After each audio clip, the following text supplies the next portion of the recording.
राजा Midas अपने सुंदर बाग में टहल रहे हैं। उनकी आंखों में खुशी और लालच का मिश्रण है।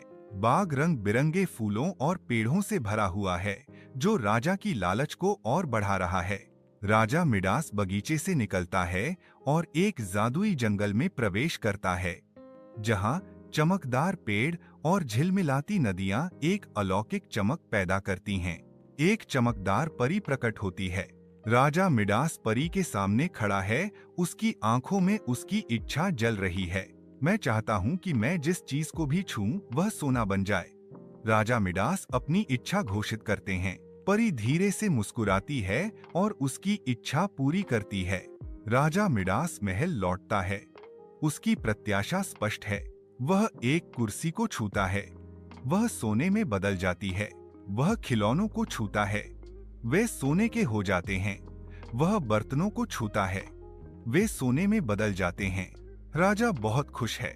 राजा मिडास भोजन करने बैठे हैं, लेकिन जैसे ही वह खाना छूते हैं, वह सोना बन जाता है। राजा परेशान हो जाते हैं, उनकी उम्मीद बिखर जाती है।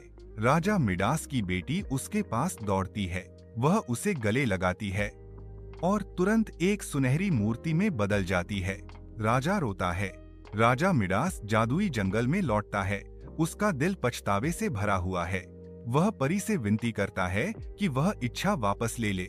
उसकी आवाज निराशा से भरी हुई है। मुझे सोना नहीं चाहिए, मुझे मेरी बेटी चाहिए, वह चिल्लाता है। परी खेदपूर्वक अपनी इच्छा वापस लेती है। राजा की बेटी चमत्कारिक ढंग से पुनर्जीवित होती है। राजा अपनी बेटी को गले लगाता है। आखिरकार यह समझता है कि प्यार और संतोष सोने से ज्यादा कीमती हैं।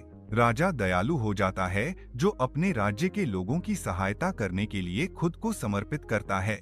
सीख: लालच हमेशा दुख का कारण बनता है। असली दौलत प्यार, परिवार और संतोष में होती है।